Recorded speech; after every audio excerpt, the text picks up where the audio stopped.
Hello everyone, welcome to the channel. Before I begin, I'd like to thank you for spending some of your spare time with us. Now let's begin. Today we're diving into the life and times of one of the most influential figures in American history, James Madison, the father of the Constitution. Now you might be picturing a powdered wig-wearing dude with a quill pen. And yeah, that's part of the picture, but Madison's impact extends far beyond those iconic documents he helped craft. We're talking about shaping the very fabric of democracy as we know it. Over the next few chapters, we'll explore 5 key areas where Madison left his mark, from drafting the Constitution and Bill of Rights to his role in the War of 1812 and the formation of political parties. So buckle up, because understanding Madison's legacy is crucial to understanding not just American history, but the evolution of democratic principles worldwide. Let's get started. It is now 1787. The American Revolution is over, but the fledgling nation is struggling under the Articles of Confederation. Enter James Madison, a young but brilliant mind from Virginia, who arrives at the Constitutional Convention ready to throw down some serious political theory. Madison wasn't just there to make small talk, he came armed with a plan, a vision for a stronger national government that could actually, govern. But here's the thing. He also understood the dangers of centralized power, having just fought a revolution to escape it. So Madison became the architect of a compromise, a delicate balance between state and federal power. He championed the idea of a government divided into 3 branches, legislative, executive, and judicial, each with its own distinct powers, a system we now call separation of powers. This ingenious structure, enshrined in the U.S. Constitution, aimed to prevent tyranny by ensuring no single branch could become too powerful. And guess what? It worked. This model of governance with checks and balances became wildly influential, inspiring democratic movements and constitutions around the globe. One of the biggest hurdles at the Constitutional Convention was figuring out representation. Larger states wanted a system based on population, more people, more power, right? Smaller states, understandably, weren't thrilled about that idea. They feared being dominated by their more populous neighbors. Madison, ever the pragmatist, stepped in to broker a compromise. His solution? A bicameral legislature, meaning 2 separate chambers within Congress. The House of Representatives would be based on population, appeasing the larger states. Meanwhile, the Senate would give each state equal representation regardless of size, satisfying the smaller states. This elegant solution, known as the Connecticut Compromise or the Great Compromise, addressed a fundamental challenge of democratic governance, balancing the interests of large and small entities. It ensured that all states, regardless of their size, had a voice in the national government. This concept of balancing different interests and perspectives within a governing body had a ripple effect, influencing the structure of legislatures in countless countries. Madison's ability to bridge divides and find common ground proved essential in laying the foundation for a lasting and influential constitution. The Constitution wasn't perfect, and Madison knew it. He was acutely aware that the issue of slavery cast a long shadow over the nation's ideals. While he personally opposed slavery, he also understood that forcing the issue at the convention could shatter the fragile unity they were trying to forge. Compromises were made, some more controversial than others, and the document that emerged from those heated debates was a testament to both the ideals and the realities of the time. It established a framework for a more perfect union, a phrase that acknowledged the ongoing work of striving towards a better future. The U.S. Constitution, with Madison's fingerprints all over it, became a beacon of hope for aspiring democracies around the world. It demonstrated that a government could be both strong and limited, capable of protecting individual liberties while promoting the common good. And perhaps most importantly, it provided a framework for peaceful transitions of power, ensuring stability and continuity in a way that few other governing documents had achieved. The Constitution wasn't just a document, it was a testament to the power of compromise, collaboration, and a shared vision for a better future. All right, so we've got our constitution, a blueprint for a new government, but some folks were a little anxious, you know. They'd just fought a revolution against tyranny and they weren't about to let a powerful new government walk all over their hard-won freedoms. Enter James Madison with a solution, the Bill of Rights. See, Madison understood that while a strong government was necessary, it also needed guardrails, clear limits on its power to infringe on individual liberties. So he took it upon himself to draft the first 10 amendments to the Constitution, enshrining fundamental rights that we often take for granted today. Freedom of speech, religion, the press, right to bear arms, protection against unreasonable searches and seizures, all thanks to Madison's commitment to individual liberty. These amendments weren't just words on parchment. They were a radical departure from the oppressive norms of the time. They established a powerful precedent for recognizing and protecting the fundamental rights of citizens, a concept that would resonate far beyond American shores. Remember that little document called the Universal Declaration of Human Rights? You know, the one that proclaims the inherent dignity and equality of all human beings? Yeah, well, James Madison had a hand in that too. Okay, maybe not directly, but his ideas about individual liberty echoed through the halls of history.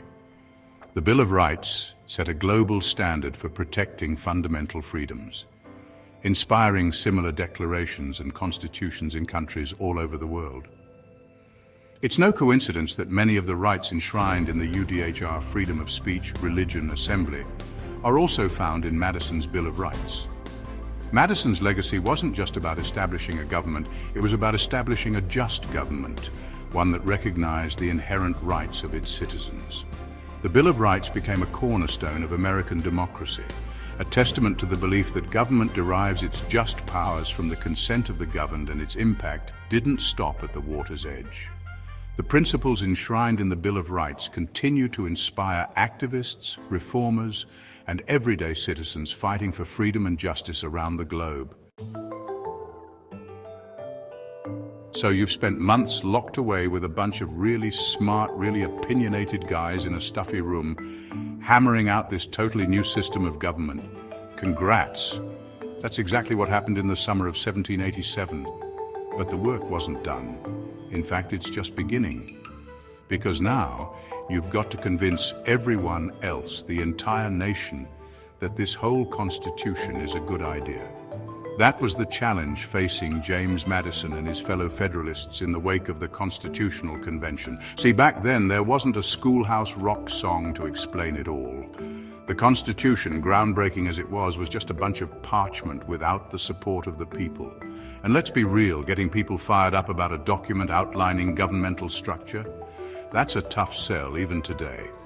Enter the Federalist Papers, a series of 85 essays written by James Madison, Alexander Hamilton, and John Jay, published anonymously in New York newspapers.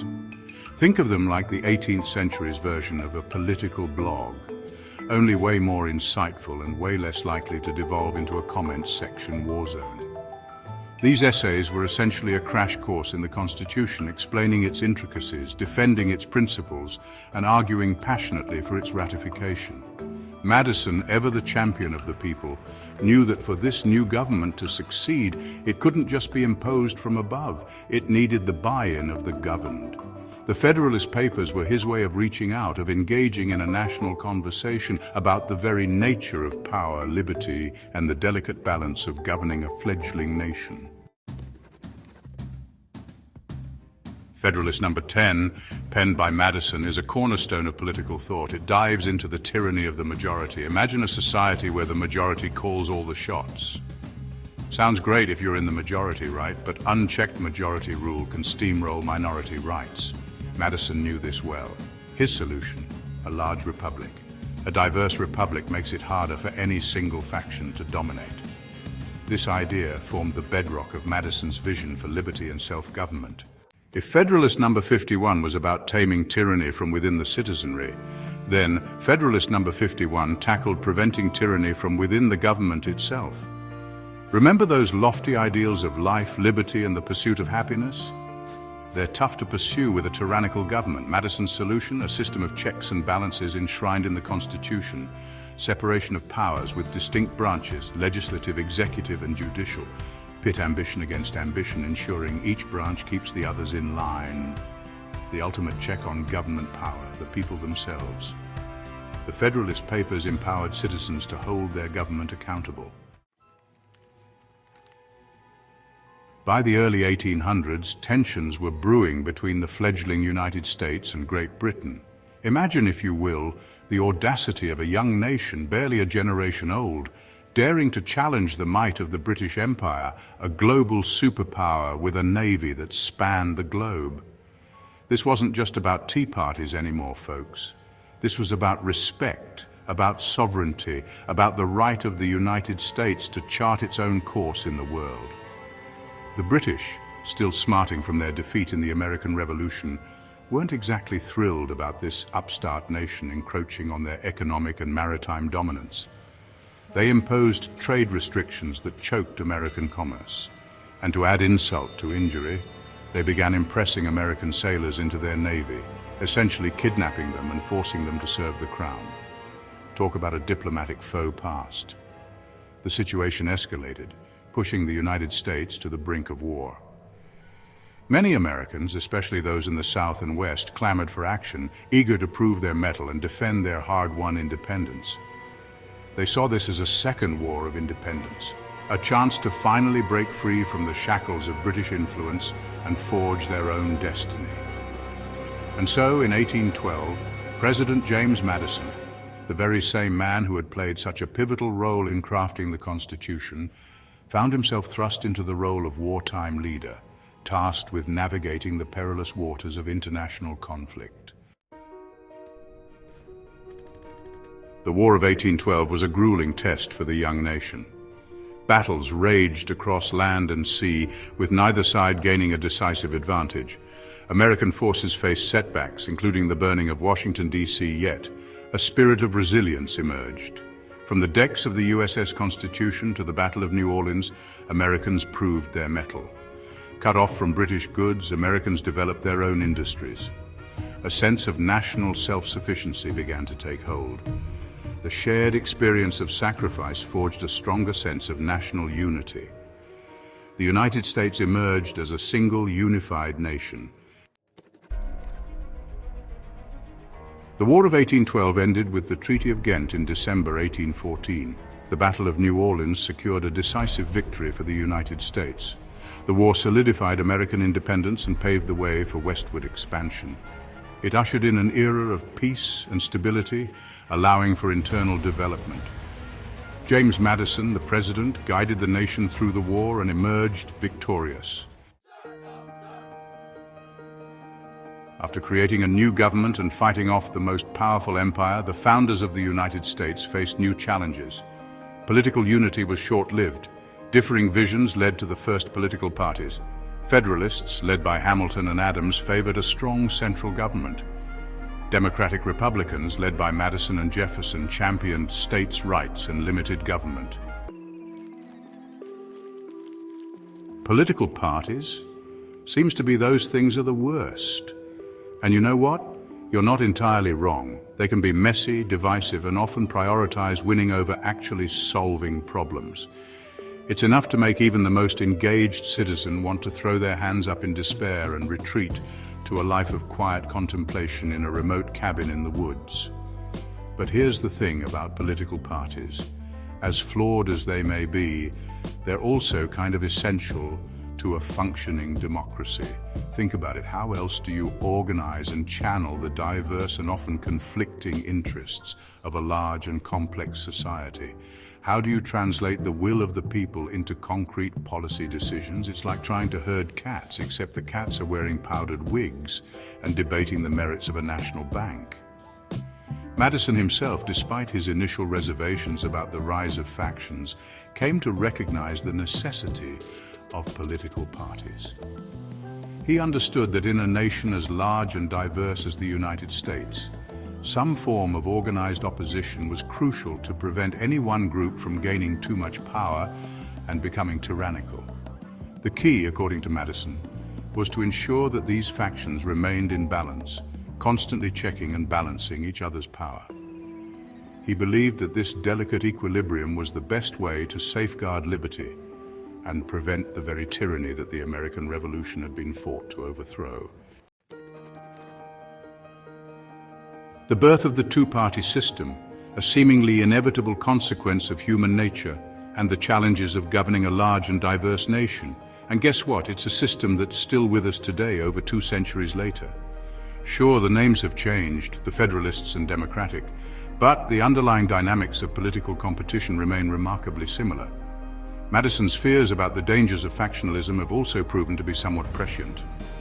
Throughout American history, we've seen time and time again how political parties can devolve into echo chambers, how they can prioritize partisan loyalty over the common good, and how they can exploit divisions within society for their own gain.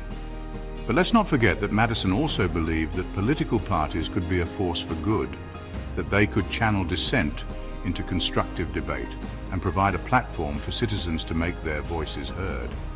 And indeed, we've also seen countless examples of how political parties have been instrumental in advancing important social and political reforms, from the abolition of slavery to the expansion of voting rights. The challenge, then, is not to eliminate political parties altogether, a task that's probably about as likely as convincing cats to stop chasing laser pointers. Instead, the challenge is to find ways to make them work better, to encourage civil discourse, to promote compromise and collaboration, and to ensure that they serve the interests of the people, not just the ambitions of politicians. From the hallowed halls of the Constitutional Convention to the battlefields of the War of 1812, James Madison's life and legacy are inextricably intertwined with the story of the United States. As the father of the Constitution, he laid the groundwork for a system of government that has endured for centuries, weathering countless storms and serving as a beacon of hope for democracies around the world. But Madison's contributions extend far beyond the Constitution. He was a champion of individual liberty, a fierce advocate for limited government, and a key figure in the development of the American political system as we know it today. His ideas, enshrined in the Bill of Rights, continue to shape our understanding of freedom of speech, freedom of religion, and the very essence of what it means to be an American. So the next time you find yourself pondering the complexities of American government, take a moment to remember James Madison, the brilliant, bespectacled scholar who, despite his diminutive stature, left a giant footprint on the history of the United States. Thanks for watching.